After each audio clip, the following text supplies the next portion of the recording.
Assalamu alaikum. Hello, my dear student. I hope you all are well. তো আমরা পূর্ববর্তী অধ্যায়ের নাউন ফ্রেজ, ভার্ব ফ্রেজ এবং adjective phrase এই তিনটা ফ্রেজ শেষ করছি। তো আজকে আমাদের আলোচ্য বিষয় হচ্ছে অ্যাডভার্বিয়াল ফ্রেজ। তোমাদের সঙ্গে আছি আমি মোহাম্মদ আবুল কাশেম। তো চলো কথা না বাড়িয়ে মূল আলোচনায় যাওয়া যাক। অ্যাডভার্বিয়াল ফ্রেজ শুরু করার আগে চলো আমরা অ্যাডভার্ব কি এই বিষয়টা একটু দেখি। কোনো একটি সিঙ্গেল ওয়ার্ড যদি নাউন বা প্রোনাউন বাদে অন্য কোনো ওয়ার্ডকে মডিফাই করে তাহলে ওই সিঙ্গেল ওয়ার্ডকে অ্যাডভার্ব বলা হয়। একইভাবে এ গ্রুপ অফ ওয়ার্ডস বা ফ্রেজ যদি নাউন বা প্রোনাউন বাদে অন্য কোনো ওয়ার্ডকে মডিফাই করে তাহলে ওই group of word কে আমরা adverbial phrase বলতে পারি। An adverbial phrase is a group of words with modifiers everything, especially adjective, verb, adverb, preposition, conjunction, even the whole clauses or sentences except a noun or a pronoun. অর্থাৎ adverbial ফ্রেজগুলো noun বা pronoun বাদে অন্য part of speech ভুক্ত সকল ওয়ার্ডকে modify করবে বা অন্য part of speech ভুক্ত সকল ওয়ার্ড সম্পর্কে অতিরিক্ত তথ্য দিবে। কোনো ওয়ার্ড যদি নাউন বা প্রোনাউনকে মডিফাই করে তাহলে সেই ওয়ার্ডটাকে আমরা বলতেছি অ্যাডজেক্টিভ। অর্থাৎ নাউন বা প্রোনাউনকে মডিফাই করার অর্থ হচ্ছে অ্যাডজেক্টিভের কাজ করা। এই যে নাউন বা প্রোনাউনকে যদি মডিফাই করে তাহলে আমরা তাকে বলবো অ্যাডজেক্টিভ। এখন নাউন বা প্রোনাউন বাদে যদি অন্য যে কোনো ধরনের ওয়ার্ডকেই মডিফাই করে, এটা হতে পারে adjective, verb, adverb, preposition, conjunction, even the whole sentence or whole clauses, মানে পুরা সেন্টেন্স হতে পারে অথবা পুরা ক্লজ হতে পারে। তো এই একই কাজ যদি একগুচ্ছ শব্দ করে, অর্থাৎ একগুচ্ছ শব্দ যদি কোনো নাউন বা প্রোনাউনকে মডিফাই করে তাহলে সেই শব্দগুচ্ছকেই আমরা বলতেছি অ্যাডভার্বিয়াল ফ্রেজ।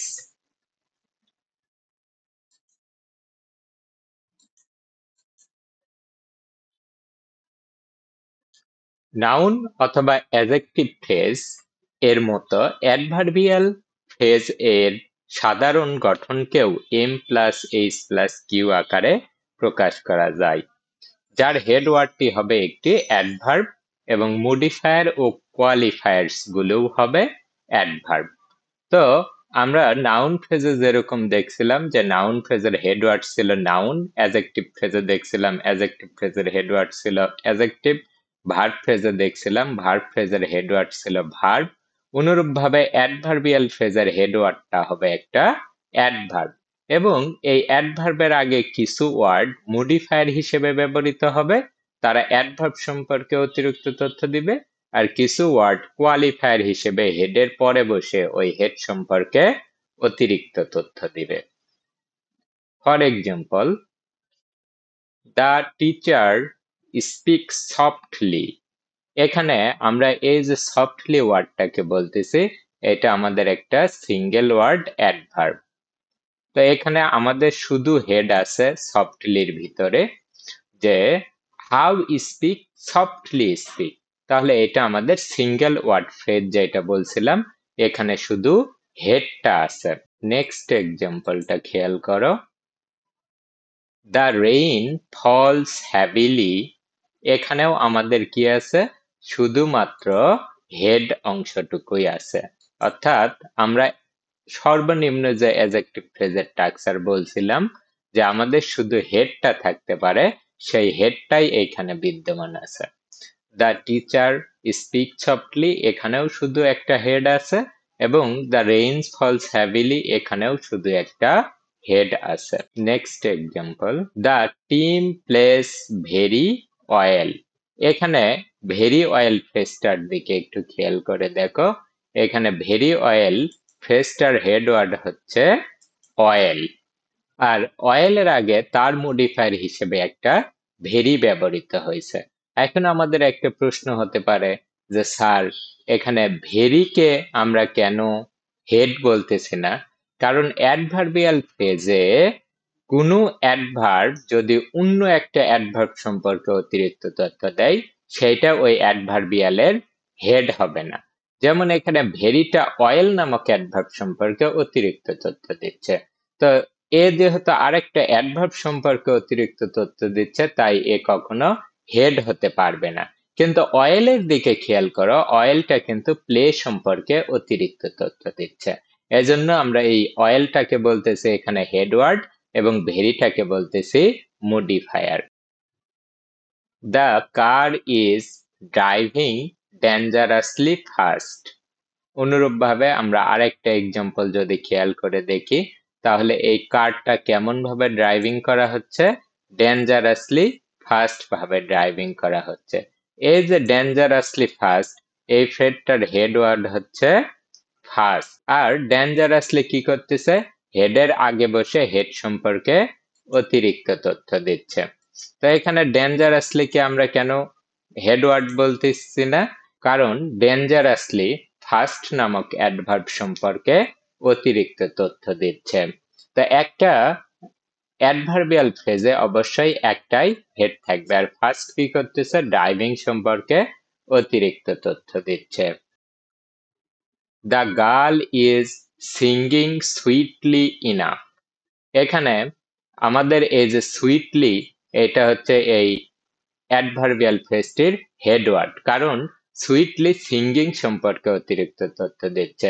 ইনাফটা আবার সুইটলি সম্পর্কে অতিরিক্ত তথ্য দিচ্ছে। আমরা অলরেডি অ্যাডজেক্টিভের লেকচারে বলছিলাম ইনাফ ভেরি অর্থে ব্যবহৃত হয়, অর্থাৎ সুইটলির মাত্রাটাকে বৃদ্ধি করতেছে বা ইন্টেন্সিফায়ার হিসেবে ইউজ হচ্ছে। তাহলে সুইটলি ইনাফ এই ফ্রেজটির হেডওয়ার্ড সুইটলি, যেটা একটা অ্যাডভার্ব, সুতরাং এটা অ্যাডভার্বিয়াল ফ্রেজ। আর ইনাফ কি করতেছে? সুইটলির পরে বসে সুইটলি সম্পর্কে অতিরিক্ত তথ্য দিচ্ছে। তাহলে আমরা বলতে পারি এখানে আমাদের একটা হেড আছে প্লাস কোয়ালিফায়ার আছে। The child is eating slowly enough. একই রকম এক্সাম্পল, এখানে হেডওয়ার্ডটা হচ্ছে স্লোলি, যেটা অ্যাডভার্ব। একে হেড বলতেছে কেন? কারণ এই হেডটা একটা ভার্ব সম্পর্কে অতিরিক্ত তথ্য দিচ্ছে। আমরা অ্যাজ ইউজুয়াল যেমনটা বলছিলাম, অ্যাডভার্বিয়াল ফ্রেজে যদি কোনো অ্যাডভার্ব আরেকটা অ্যাডভার্ব সম্পর্কে অতিরিক্ত তথ্য দেয়, যেমন এই সকল ক্ষেত্রে ইনাফ কি করতেছে? স্লোলি, সুইটলি এদের সম্পর্কে অতিরিক্ত তথ্য দিচ্ছে। তাহলে একটা অ্যাডভার্ব অন্য একটা অ্যাডভার্ব সম্পর্কে অতিরিক্ত তথ্য দিলে সেটা কখনোই হেড ওয়ার্ড হবে না, সেটা মডিফায়ার অথবা কোয়ালিফায়ার হিসেবে ইউজ হবে। তো এই ফ্রেজে স্লোলিটা হেড ওয়ার্ড এবং ইনাফটা এর পরে বসে স্লোলি সম্পর্কে অতিরিক্ত তথ্য দিচ্ছে, সুতরাং কোয়ালিফায়ার হিসেবে ইউজ হয়েছে। The dog barks quite loudly indeed. তাহলে এই ডগসটা কি করতেছে? কোয়াইট লাউডলি বার্ক করতেছে।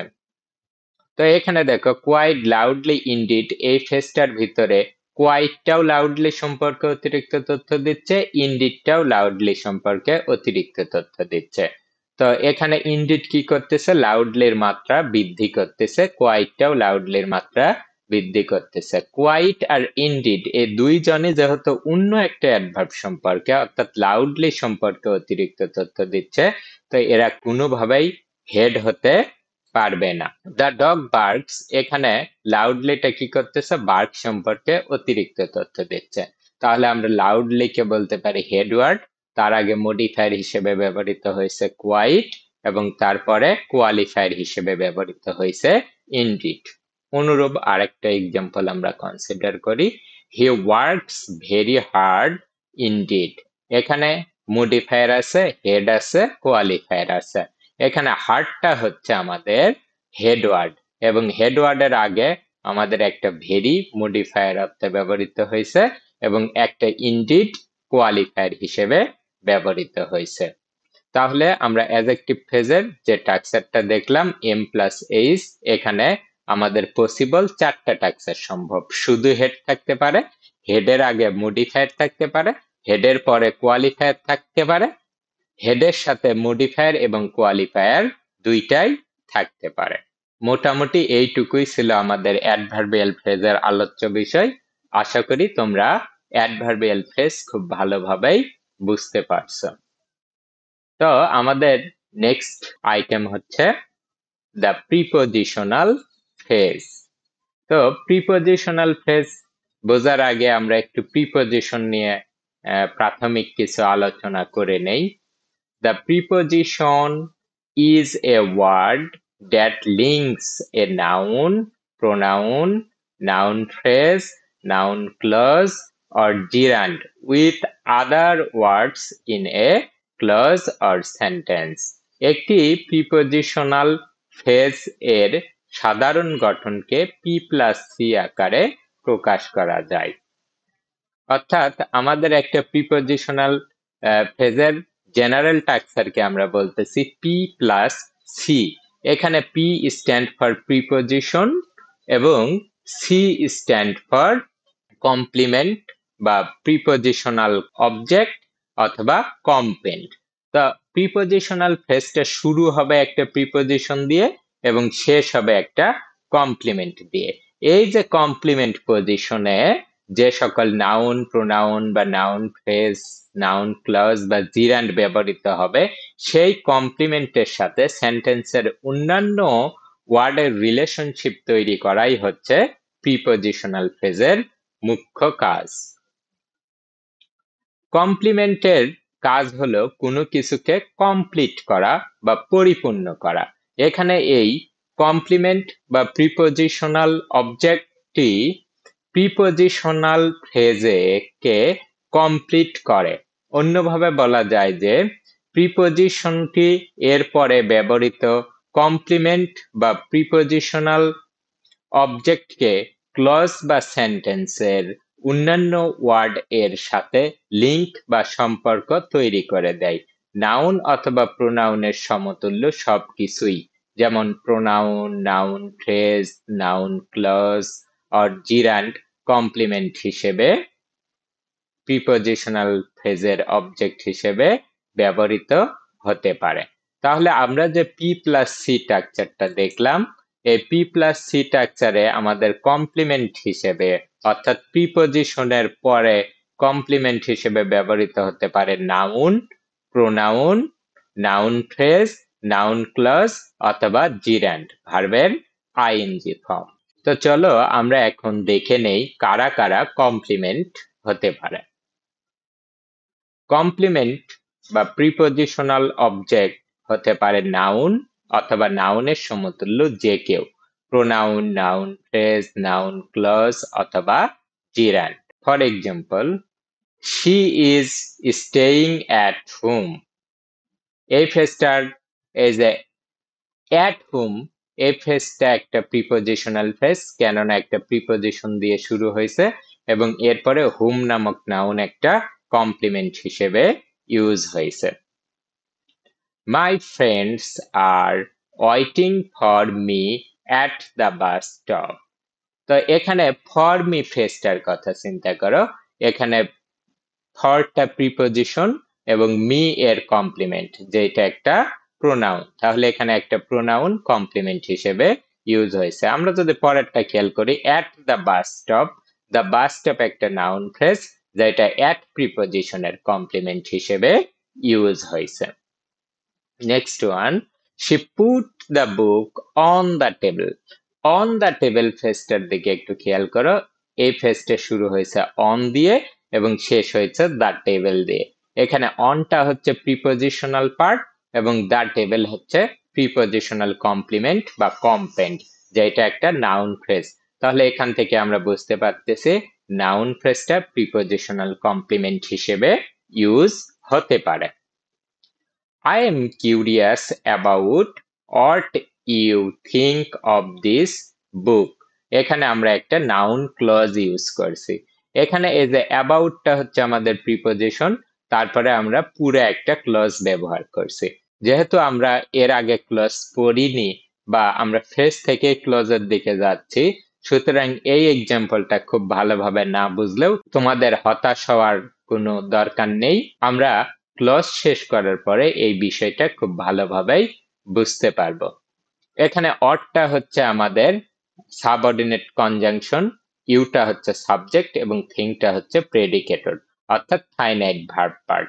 তাহলে what you think of this book, এই অংশটুকু পুরাটাই আমাদের একটা ক্লজ হিসেবে ইউজ হয়েছে, যেই ক্লজটা কি হয়েছে, অ্যাবাউট নামক প্রিপজিশনের অবজেক্ট হিসেবে ব্যবহৃত হয়েছে। তো এই এক্সাম্পলটা না বুঝলেও কোনো সমস্যা নাই, তোমরা লেকচারটা কন্টিনিউ করো, ক্লোজ করার পরে এটা অটোমেটিক্যালি ক্লিয়ার হয়ে যাবে। She is good at singing. এখানে দেখো অ্যাটটা একটা প্রিপজিশন আর তার কমপ্লিমেন্ট হিসেবে ব্যবহৃত হয়েছে সিং ভার্বের আইএনজি ফর্ম, তাই আমরা একে বলতেছি জিরান্ড। এটা কিন্তু জিরান্ড চেনার একটা উল্লেখযোগ্য উপায়। সেটা হচ্ছে যে প্রিপজিশনের পরে আমাদের নাউন বা নাউন জাতীয় কোনো কিছু বসে, আর এখানে যেহেতু নাউন পজিশন, সুতরাং এই যে ভার্বের আইএনজি ফর্ম, এটাকে আমরা বলতেছি জিরান্ড।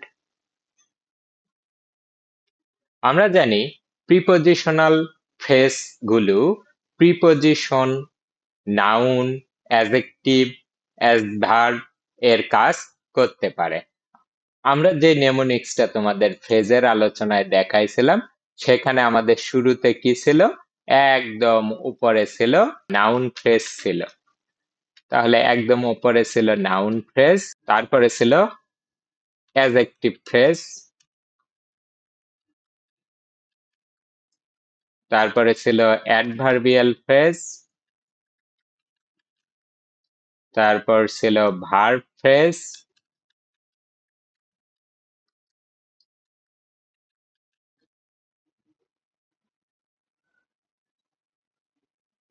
আচ্ছা, তারপর ছিল ইনফিনিটিভ ফ্রেজ,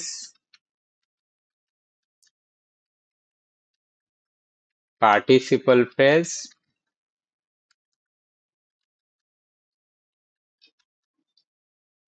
প্রিপজিশনাল ফ্রেজ,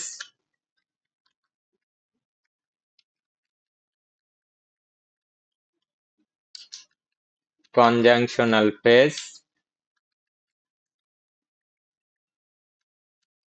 এবং ইন্টারজেকশনাল ফ্রেজ। তো এই যে ভার্ব থেকে হিসাব করে আমরা বলছিলাম যে আমাদের প্রিপজিশনাল ফ্রেজটা কি করে, প্রিপজিশনের কাজ করে প্লাস উপরের তিনটার কাজ করে। তো অর্থাৎ নাউনের কাজ করে, অ্যাডজেক্টিভের কাজ করে, অ্যাডভার্বের কাজ করে। তবে প্রিপজিশনের মুখ্য কাজ হচ্ছে উপরের তিনটার কাজ করা, অর্থাৎ নাউনের কাজ করা, অ্যাডজেক্টিভের কাজ করা, অ্যাডভার্বিয়ালের কাজ করা। প্রিপজিশনটা যদি কমপ্লিমেন্ট সহ একটা প্রিপজিশনাল ফ্রেজ হয়, আর প্রিপজিশনাল ফ্রেজটা যদি ইনকমপ্লিট থাকে, অর্থাৎ কিছু ছেলে মেয়ে বা কিছু ছেলে থাকে যারা বাড়ির খায় বনের মোষ তাড়ায়, তো ওদের যখন পেট ভরা থাকে, অর্থাৎ কমপ্লিমেন্ট যখন সাথে থাকে, তখন ওরা অন্যের কাজ করে। কিন্তু ওদের যখন পেট খালি থাকে, অর্থাৎ কমপ্লিমেন্ট ওদের সাথে থাকে না, সেই অবস্থাতেই শুধু প্রিপজিশনের কাজ করে। তো এইখানে আমরা যে নেমোনিক্সটা বুঝাইছিলাম, এইটা বুঝতে হলে তোমরা এখানে স্টপ করে ফ্রেজ এবং ক্লজের ডেফিনেশনের উপরে ক্লাসটা ছিল, সেই ক্লাসটা একটু দেখে আসো। উপরের যে তিনটা কাজ, অর্থাৎ নাউনের কাজ, অ্যাডজেক্টিভের কাজ এবং অ্যাডভার্বিয়ালের কাজ, এই তিনটা কাজের মধ্যে কিন্তু আবার প্রিপজিশন, অ্যাডজেক্টিভ এবং অ্যাডভার্বিয়ালের কাজটা সবচেয়ে বেশি করে থাকে। নাউন ফ্রেজের কাজ খুবই কম অবস্থাতে করে, কিন্তু অ্যাডজেক্টিভ এবং অ্যাডভার্বের কাজ প্রচুর পরিমাণে করে। আর প্রিপজিশনটা যদি ইনকমপ্লিট থাকে, অর্থাৎ এর যদি কমপ্লিমেন্ট না থাকে, সুতরাং সেই ক্ষেত্রেই এটা প্রিপজিশনের কাজ করে। তোমরা ওই লেকচারটা দেখলে এই বিষয়টা আরো ক্লিয়ারলি বুঝতে পারবা। এখানে আমি শুধু টাস্ক দিয়ে গেলাম। চলো আমরা কিছু এক্সাম্পলের মাধ্যমে বিষয়গুলো একটু ক্লিয়ার করে নেই। Before sunrise is the best time for bird watching, অর্থাৎ সানরাইজের পূর্বে বার্ড ওয়াচিং এর সবচেয়ে ভালো সময়। এখানে দেখো বিফোর সানরাইজ, এটা একটা প্রিপজিশনাল ফ্রেজ, যেটা বিফোর নামক প্রিপজিশন দিয়ে শুরু হয়েছে, এবং সানরাইজ এর একটা কমপ্লিমেন্ট হচ্ছে সানরাইজ নামক কম্পাউন্ড নাউন। তো এটা কম্পাউন্ড হোক আর সিম্পল হোক, এটা একটা নাউন। তো প্রিপজিশন প্লাস কমপ্লিমেন্ট। তাহলে এই প্রিপজিশনাল ফ্রেজটা কি করছে, সেন্টেন্সের সাবজেক্ট পজিশনে ব্যবহৃত হয়েছে। আর আমরা জানি সাবজেক্ট পজিশনে ব্যবহৃত হওয়া শুধুমাত্র নাউনের কাজ। তাই বিফোর সানরাইজকে আমরা বলতে পারি এখানে এটা টাক্সারালি প্রিপজিশনাল ফ্রেজ কিন্তু ফাংশনালি নাউন ফ্রেজ। উপরের যে তিনটা কাজের কথা বললাম সেখান থেকে এ নাউনের কাজ করে দিচ্ছে। In the morning is the best time to exercise. অনুরূপভাবে এখানে ইন দ্য মর্নিং এটা একটা প্রিপজিশনাল ফ্রেজ যেটা ইজ নামক ভার্বের সাবজেক্ট পজিশনে ব্যবহৃত হয়েছে। একইভাবে এইটা টাক্সারালি একটা প্রিপজিশনাল ফ্রেজ যেখানে ইন একটা প্রিপজিশন এবং দ্য মর্নিং এই নাউন ফ্রেজটা কমপ্লিমেন্ট হিসেবে ব্যবহৃত হয়েছে, আর এইটা সেন্টেন্সের সাবজেক্ট পজিশনে বসছে। তো এটা সাবজেক্ট পজিশনে বসছে বলেই আমরা একে ফাংশনালি বলতেছি নাউনের কাজ করতেছে। তবে এই ধরনের কাজ অর্থাৎ প্রিপজিশনাল ফ্রেজ নাউন পজিশনে ব্যবহৃত খুবই কম সময় হয়। প্রিপজিশনের মেইন কাজই হচ্ছে অ্যাডজেক্টিভ হিসেবে ইউজ হওয়া অথবা অ্যাডভার্ব হিসেবে ইউজ হওয়া। Next one, she enjoys taking an after dinner walk with her dog. এখানে দেখো an after dinner walk এই ফ্রেজটার কথা যদি আমরা চিন্তা করি তাহলে এই ফ্রেজটার হেড ওয়ার্ড হচ্ছে ওয়াক, যে এটা একটা নাউন। এটা কিভাবে বুঝলাম যে এটা ভার্ব না, কারণ an নামক ডিটারমিনার দিয়ে এই ফ্রেজটা শুরু হয়েছে। তো এটা ভার্ব হলে কখনোই an নামক ডিটারমিনার দিয়ে শুরু হতো না। তাহলে অ্যান আফটার ডিনার ওয়ার্ক এই ফ্রেজটার আগে আফটার এবং ডিনার এই প্রিপজিশনাল ফ্রেজটা কি করতেছে, ওয়াক সম্পর্কে অতিরিক্ত তথ্য দিচ্ছে যে কোন সময়ের ওয়াক, ডিনার পরবর্তী ওয়াক। তাহলে এই যে আফটার ডিনার, আফটার প্রিপজিশন আর ডিনার একটা নাউন, এই প্রিপজিশনাল ফ্রেজ কি করতেছে এখানে নাউন ফ্রেজের হেডের আগে বসে হেড সম্পর্কে অতিরিক্ত তথ্য দিচ্ছে। আর আমরা জানি নাউন সম্পর্কে অতিরিক্ত তথ্য দিলে তাকে বলে অ্যাডজেক্টিভ, সুতরাং এইটা এখানে অ্যাডজেক্টিভের কাজ করতেছে। Another example, the man in the green shirt is my favorite teacher. এখানে দেখো the man in the green shirt এরকম এক্সাম্পল অবশ্য আমরা অলরেডি নাউন ফ্রেজের মধ্যে পড়েও ছিলাম, আবার সেগুলো রিপিট হচ্ছে। The man in the green shirt এই ফ্রেজটার হেডওয়ার্ড ম্যান, যেটা একটা নাউন ফ্রেজ, কিন্তু ইন দ্য গ্রিন শার্ট এইটা একটা প্রিপজিশনাল ফ্রেজ। এখানে ইনটা হচ্ছে প্রিপজিশন এবং দ্য গ্রিন শার্ট নামক নাউন ফ্রেজটা কি হচ্ছে এই প্রিপজিশনের কমপ্লিমেন্ট হিসেবে ব্যবহৃত হয়েছে। কিন্তু এই পুরা প্রিপজিশনাল ফ্রেজ কি করতেছে, ম্যান সম্পর্কে অতিরিক্ত তথ্য দিচ্ছে। তাই ইন দ্য গ্রিন শার্ট এটা টাক্সারালি প্রিপজিশনাল ফ্রেজ কিন্তু functionally adjective phrase. He is going to school. এখানে দেখো টু স্কুল এটা টাক্সারালি একটা প্রিপজিশনাল ফ্রেজ, এখানে টু প্রিপজিশন দিয়ে শুরু হয়েছে এবং স্কুল নামক কমপ্লিমেন্ট দিয়ে শেষ হয়েছে। কিন্তু টু স্কুলটা কি করতেছে, গোয়িং নামক ভার্বকে মডিফাই করতেছে এবং adverb of place related answer দিচ্ছে। কোথায় যাচ্ছে, স্কুলে যাচ্ছে। তো এই টু স্কুল এটা এখানে টাক্সারালি প্রিপজিশনাল ফ্রেজ কিন্তু functionally adverbial phrase. Siam is fond of sweets. যদিও ফন্ড অফ সুইট এটা আমরা অ্যাডজেক্টিভ ফ্রেজের মধ্যেও পড়ছিলাম, তো এই ফন্ড অফ সুইট পুরাটা অ্যাডজেক্টিভ ফ্রেজ, কিন্তু অফ সুইট এখানে কি করতেছে, ফন্ডের পরে বসে ফন্ড সম্পর্কে অতিরিক্ত তথ্য দিচ্ছে। তার মানে এই প্রিপজিশনাল ফ্রেজটা আমাদের অ্যাডভার্বের কাজ করতেছে। তো এখানে একটা ইন্টারেস্টিং বিষয় খেয়াল করে দেখো, এই প্রিপজিশনের যে ইউজ গুলা এগুলা কিন্তু মোটামুটি অনেকটাই আমরা অলরেডি আগে দেখছি নাউন ফ্রেজের মধ্যে, ভার্ব ফ্রেজের মধ্যে, আবার অ্যাডজেক্টিভ ফ্রেজের মধ্যে। তা এখন আমরা দেখো ছেলেটা শুধু বাড়ির খায় অন্যের কাজ করে, ওর পেটে যখন ভাত থাকে না তখন যেভাবে প্রিপজিশনের কাজ করে তাদের এক্সাম্পল গুলো দেখে আসি। The prepositional phrase that begins with a preposition and ends with a preposition generally functions as a preposition. অর্থাৎ প্রিপজিশন দিয়ে কোনো ফ্রেজ শুরু ও শেষ হলে প্রিপজিশনাল ফ্রেজগুলো সাধারণত প্রিপজিশনের কাজ করে। অর্থাৎ এই প্রিপোজিশনাল ফ্রেজগুলোর একটা স্পেশাল স্ট্রাকচার দেখলাম, এরা প্রিপোজিশন দিয়েই শুরু হবে, প্রিপোজিশন দিয়েই শেষ হবে। এরকম কয়েকটি এক্সাম্পল আমরা একটু খেয়াল করে দেখি যারা প্রিপোজিশন দিয়ে শুরু হয় এবং প্রিপোজিশন দিয়ে শেষ হয়। In front of, in spite of, on top of, with regard to, by means of, by virtue of, in terms of, in lieu of, in addition to, on account of, by way of, in light of, in place of, with respect to, with reference to, in accordance with, on the basis of, in opposition to, with the help of, in contrast to, in favor of, in the midst of, etc. In the midst of মানে কোনো কিছুর মাঝে থাকা। তো এখানে দেখো প্রতিটা prepositional ফ্রেজই কি হয়েছে, একটা প্রিপোজিশন দিয়ে শুরু হয়েছে এবং একটা প্রিপোজিশন দিয়ে শেষ হয়েছে। ফর এক্সাম্পল আমরা যদি ইন ফ্রন্টের কথা চিন্তা করি, তাহলে এখানে ইনটা প্রিপোজিশন, তারপরে কমপ্লিমেন্ট, তারপরে প্রিপোজিশন, অর্থাৎ প্রিপোজিশন কমপ্লিমেন্ট প্রিপোজিশন। এটা টাক্সারালিও প্রিপোজিশনাল ফ্রেজ, ফাংশনালিও প্রিপোজিশনাল ফ্রেজ। তো জেনারেল লজিক, এরা যেহেতু ফাংশনালি প্রিপোজিশনাল ফ্রেজ, আর আমরা তো জানি শুধু প্রিপোজিশন কখনোই সেন্টেন্সে ব্যবহৃত হতে পারে না, অর্থাৎ প্রিপোজিশন যখন কমপ্লিমেন্ট নেয় তখন সেটা সেন্টেন্সের অন্যান্য ওয়ার্ডের সাথে রিলেশনশিপ তৈরি করতে পারে। তাহলে সেই অর্থে আমরা বলতে পারি এখানে আমাদের যে কয়টা ফ্রেজ আলোচনা করা হয়েছে তাদের সকলেরই কিন্তু কমপ্লিমেন্ট নেয়ার অ্যাবিলিটি আছে। অর্থাৎ আমাদের এখানে যত প্রিপোজিশনাল ফ্রেজ আলোচনা করা হয়েছে, যারা প্রিপোজিশন দিয়ে শুরু হয়েছে এবং প্রিপোজিশন দিয়ে শেষ হয়েছে, তাদের সবারই একটা করে কমপ্লিমেন্টের দরকার পড়বে।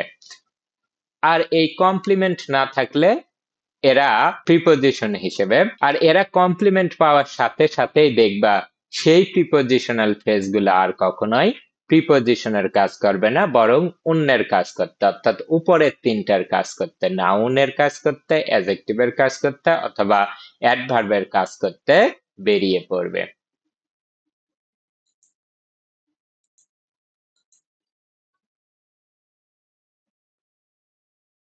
এই এক্সাম্পলটা খেয়াল করো, she stood in front of the mirror অ্যাডমায়ারিং her reflection.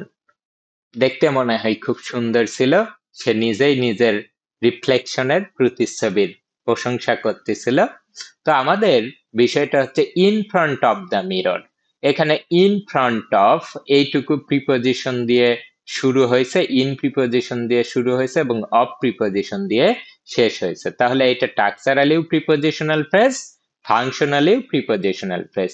তো ইন ফ্রন্ট অফ এই অংশটা যেহেতু প্রিপোজিশনের কাজ করতেছে, সেহেতু কিন্তু এ একা একা ব্যবহৃত হতে পারতেছে না, এরপরে আবার দ্য মিরর নামক নাউন ফ্রেজ কমপ্লিমেন্ট হিসেবে ইউজ হয়েছে। তাহলে in front of the mirror, এখানে এই পুরাটাকে আমরা আবার বলতে পারি একটা প্রিপোজিশনাল ফ্রেজ। এখন এই প্রিপোজিশনাল ফ্রেজটা কমপ্লিট হয়ে গেছে। আর দেখো এটা স্টুড নামক ভার্বকে মডিফাই করে অ্যাডভার্বের কাজ করতেছে, অর্থাৎ সে কোথায় দাঁড়িয়ে নিজের রিফ্লেকশনের প্রতিচ্ছবির প্রশংসা করতেছিল, আয়নার সামনে দাঁড়িয়ে নিজের প্রতিচ্ছবির প্রশংসা করতেছিল। Next example, in spite of the rain they decided to have a picnic. তাহলে এটা আমাদের অপোজিট রিলেশনশিপ দিচ্ছে। সাধারণত বৃষ্টি হলে পিকনিক করার সিদ্ধান্তটা না নেয়ারই কথা, যদিও বৃষ্টি হয়েছিল তবুও তারা পিকনিকের সিদ্ধান্ত নিয়েছিল, বৃষ্টি সত্ত্বেও তারা পিকনিকের সিদ্ধান্ত নিয়েছিল। এখানে দেখো ইন স্পাইট অফ এইটুকু আমাদের প্রিপোজিশন দিয়ে শুরু, প্রিপোজিশন দিয়ে শেষ, তাই এই পুরো অংশটুকুই একটা সিঙ্গেল প্রিপোজিশনের মতো কাজ করতেছে। এবং তারপরে দা রেইনটা কি করতেছে, এই প্রিপোজিশনের পরে বসে এই প্রিপোজিশনটাকেই কমপ্লিমেন্ট করতেছে। এখন এই পুরাটা যখন কমপ্লিট হয়ে গেল তখন কিন্তু এইটা আবার আর প্রিপোজিশনের কাজ করতেছে না, বরং অ্যাডভার্বিয়াল ফ্রেজ অফ কনসেশনের কাজ করতেছে, অর্থাৎ নর্মাল আর্গুমেন্টের বিরুদ্ধে চলে যাচ্ছে। The cat sat on top of the fence watching the birds. তাহলে ক্যাটটা কি করতেছে, একটা বেড়ার উপরে বসে পাখি দেখতেছে, মনে হয় ধরবে এই জন্য। অন টপ অফ এইটুকুর কথা খেয়াল করো, এটা টাক্সারালিও প্রিপোজিশনাল ফ্রেজ, ফাংশনালিও প্রিপোজিশনাল ফ্রেজ, একটা সিঙ্গেল প্রিপোজিশনের মতোই কাজ করতেছে। দ্য ফেন্স এই নাউন ফ্রেজ কি করতেছে, এই প্রিপোজিশনের পরে বসে এর মিনিংটাই কমপ্লিট করে দিচ্ছে। আর on top of the fence এই পুরো প্রিপোজিশনাল ফ্রেজটা আবার কি করতেছে, এই স্যাট নামক ভার্বকে মডিফাই করে অ্যাডভার্বের কাজ করতেছে, যে কোথায় বসে আছে, ফেন্সের মাথায় বা উপরে বসে আছে। এই বিড়ালটা কি করতেছে, পাখি দেখতেছে। Fourth example, with regard to your question I will need to check.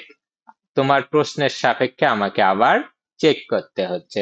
With regard two এইটুকু হচ্ছে আমাদের টাক্সারালিও প্রিপোজিশনাল ফ্রেজ, ফাংশনালিও প্রিপোজিশনাল ফ্রেজ, কারণ প্রিপোজিশন দিয়ে শুরু হয়েছে, প্রিপোজিশন দিয়ে শেষ হয়েছে। আর ইওর কোশ্চেন এই নাউন ফ্রেজটা এই প্রিপোজিশনাল ফ্রেজেরই কমপ্লিমেন্ট হিসেবে ইউজ হয়েছে, কিন্তু এই প্রিপোজিশনাল ফ্রেজটা কমপ্লিট হওয়ার পরে কিন্তু আর প্রিপোজিশনের কাজ করতেছে না। এই বিষয়টা খুব ভালোভাবে খেয়াল রাখবা।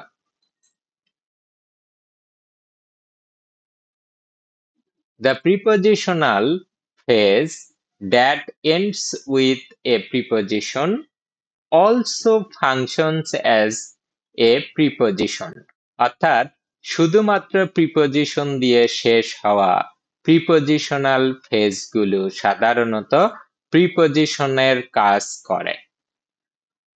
প্রিপোজিশন দিয়ে শুরু হতে হবে এটা বাধ্যতামূলক না, যদি প্রিপোজিশন দিয়ে শেষ হয় এইরকম ফ্রেজও আমাদের প্রিপোজিশনের কাজ করতে পারে। For example, from behind the curtain, এখানে দেখো ফ্রম বিহাইন্ড, এখানে বিহাইন্ড নামক প্রিপোজিশন দিয়ে শেষ হয়ে এই পুরা পার্টটুকু প্রিপোজিশনের কাজ করতেছে, from behind. Are from behind the curtain এই পুরা প্রিপোজিশনাল ফ্রেজ যখন কমপ্লিট হয়ে গেছে, যেখানে ফ্রম বিহাইন্ড এই দুইটা একটা সিঙ্গেল প্রিপোজিশনের মতো প্রিপোজিশনের কাজ করতেছে, আর দ্য কার্টেন এটা তাদের কমপ্লিমেন্ট, তখন কিন্তু এটা আবার প্লেস বোঝাচ্ছে, কোথায়, কার্টেইনের পিছনে, পর্দার পিছনে। আউট অফ দ্য বক্স, বক্সের বাইরে, এখানে আউট অফ এর দিকে খেয়াল করো, এটা অফ নামক প্রিপোজিশন দিয়ে শেষ হয়েছে। তো প্রিপোজিশন দিয়ে শেষ হলেও সেইটা আমাদের প্রিপোজিশনের কাজ করবে, কিন্তু আউট অফ দ্য বক্স যখন কমপ্লিমেন্ট নিয়ে এই প্রিপোজিশনাল ফ্রেজ কমপ্লিট হয়ে গেল, তখন কিন্তু এইটা জেনারেলি একটা অ্যাডভার্বের কাজ করতেছে, অ্যাডভার্ব অফ প্লেস হিসেবে ইউজ হয়েছে, কোথায়, আউট অফ দ্য বক্স। অনুরূপভাবে according to the rules, rules অনুযায়ী, অ্যাকর্ডিং টু এখানে টু নামক প্রিপোজিশন দিয়ে শেষ হয়েছে। দ্য রুলস এটা আমাদের একটা নাউন ফ্রেজ যেটা অ্যাকর্ডিং টু এর কমপ্লিমেন্ট হিসেবে ইউজ হয়েছে।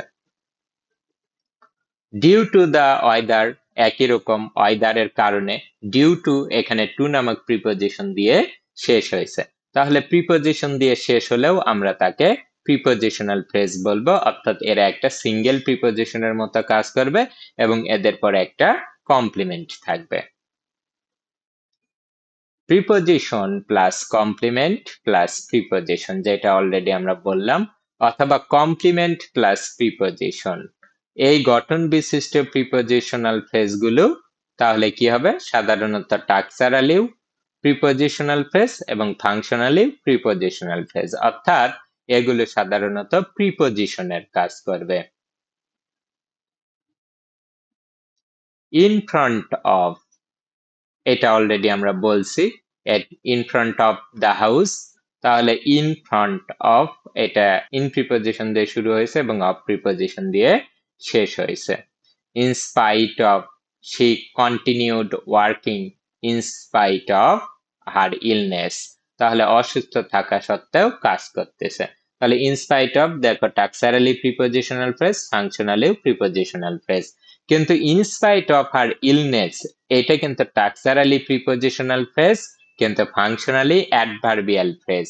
কি ধরনের adverbial phrase? Adverbial phrase of concession, অর্থাৎ যেটা নর্মাল আর্গুমেন্টের বিরুদ্ধে যাচ্ছে। কেউ অসুস্থ হলে সাধারণত কাজ করার কথা না। কমপ্লিমেন্ট প্লাস প্রিপোজিশন গঠন বিশিষ্ট প্রিপোজিশনাল ফ্রেজ গুলো সাধারণত প্রিপোজিশনের কাজ করে।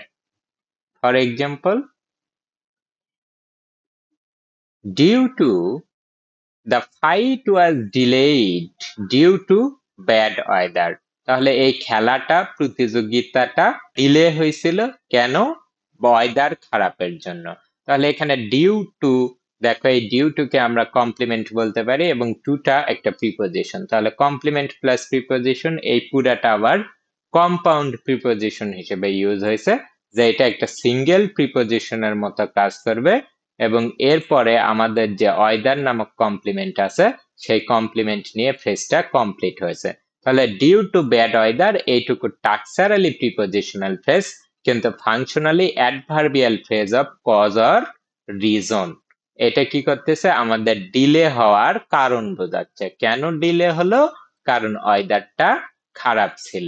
Next example, because of, he succeeded because of his hard work. তাহলে কেন সাকসেস হয়েছিল? তার কজ বলতেছে because of his hard work. তাহলে বিকজ অফ এটা কমপ্লিমেন্ট প্লাস প্রিপোজিশন। এইরকম প্রিপোজিশনাল ফ্রেজ গুলাও structurally prepositional phrase, functionally prepositional phrase.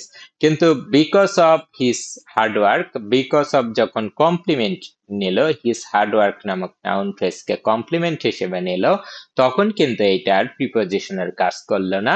তখন এটা টাক্সারালি প্রিপোজিশনাল ফ্রেজ, কিন্তু functionally adverbial phrase of cause or reason. আমাদের আরেকটা ইন্টারেস্টিং বিষয় মাথায় রাখতে হবে, সেটা হচ্ছে সাধারণত প্রিপোজিশন এবং এর কমপ্লিমেন্ট একই সাথে পাশাপাশি থাকে, তবে নিম্নে উল্লেখিত দুইটি ক্ষেত্রে প্রিপোজিশন ও কমপ্লিমেন্ট আলাদা হতে পারে। ইন্টারোগেটিভ প্রোনাউন অর্থাৎ ডাব্লিউএইচ ওয়ার্ড গুলা যখন কোশ্চেন তৈরিতে ব্যবহৃত হয়, এরা যদি কোনো প্রিপোজিশনের কমপ্লিমেন্ট হয়, সেই ক্ষেত্রে আমরা প্রিপোজিশনটাকে ইনিশিয়াল পজিশন থেকে এন্ড পজিশনে নিয়ে যেতে পারি। For example, for what are you looking, তুমি কি খুঁজতেছ? এখানে ফর একটা প্রিপোজিশন, যার কমপ্লিমেন্ট হচ্ছে অট নামক ইন্টারোগেটিভ প্রোনাউন। তবে এই ক্ষেত্রে আমরা কি করতে পারি? এই যে শুরুতে যে ফরটা আছে, এটাকে আমরা ক্লজের শেষেও লিখতে পারি, অট আর ইউ লুকিং ফর।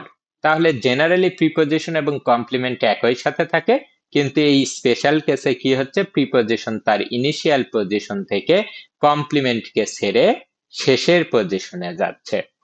অনুরূপ আরেকটা example, to where are you going, তুমি কোথায় যাচ্ছ?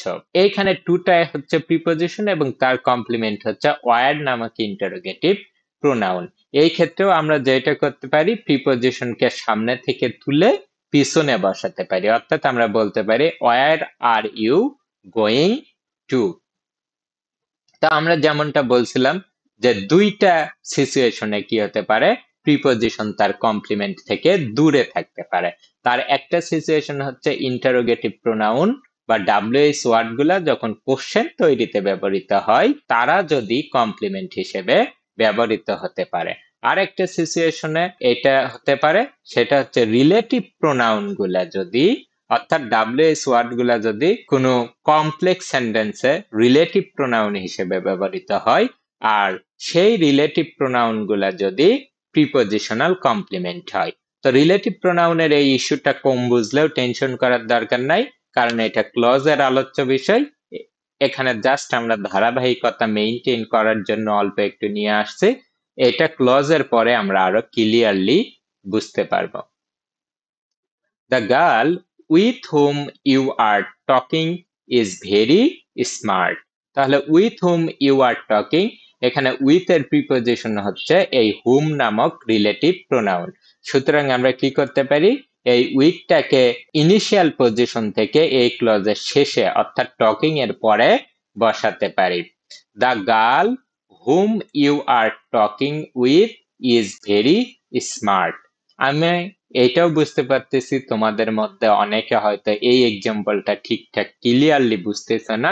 কোনো সমস্যা নাই, তোমরা এটা যারা একেবারেই বুঝতে পারতেছো না তারা স্কিপ করে দাও, আর যাদের আগের থেকে একটু ক্লজ সম্পর্কে ভালো আইডিয়া আছে তারা অবশ্যই বুঝতেছো যে এই ক্লজটা শুরু হয়েছে হুম নামক সাবঅর্ডিনেট কনজাংশন দিয়ে, যেটা হুমটা এখানে অবজেক্টিভ পজিশনে বসছে, আর এই ক্লজটা শেষ হয়েছে টকিং এর পরে। আর আমরা কি করলাম, এই ইনিশিয়াল উইথকে এখান থেকে উঠায়া এই যে ক্লজের শেষে নিয়ে গেলাম। অনুরূপ আর একটা example, the house in which they live is very old. তাহলে এখানে মেইন ক্লজ হচ্ছে the house is very old, আর এর মাঝখানে ব্যবহৃত হয়েছে ইন হুইচ দে লিভ নামক একটা সাবঅর্ডিনেট ক্লজ বা অ্যাডজেক্টিভ ক্লজ বা রিলেটিভ ক্লজ। এই রিলেটিভ ক্লজে হুইচটা হচ্ছে রিলেটিভ প্রোনাউন এবং ইনটা হচ্ছে তার প্রিপজিশন, অর্থাৎ এখানে প্রিপজিশনাল কমপ্লিমেন্ট হিসেবে একটা রিলেটিভ প্রোনাউন ব্যবহৃত হয়েছে। তাহলে আমরা কি করতে পারি, এই ইনটাকে তার ইনিশিয়াল পজিশন থেকে তুলে এন্ডিং পজিশনে অর্থাৎ লিভের পরে নিয়ে যেতে পারি। The house which they live in is very old. আমার এই লাস্ট এক্সাম্পল যদি তোমরা কেউ একটু কম বুঝে থাকো, যাদের ক্লজের আইডিয়া একেবারেই কম, তাহলে তারা অবশ্যই টেনশন করবে না। আমরা ক্লজ শেষ করার পরে এই বিষয়টা আর একবার একটু টাচ দিব, তখন দেখবে যে এটা একদম কমপ্লিটলি ক্লিয়ার হয়ে যাবে। আর যাদের বেসিক ভালো আছে তারা তো আলহামদুলিল্লাহ বুঝেই ফেলছো। আমাদের প্রিপজিশনাল ফ্রেজের আজকের আলোচনা এটুকুই ছিল। ইনশাল্লাহ নেক্সট ক্লাসে আমরা বাকি ফ্রেজগুলা অবশ্যই শেষ করার চেষ্টা করব। That's all for today. Thank you very much.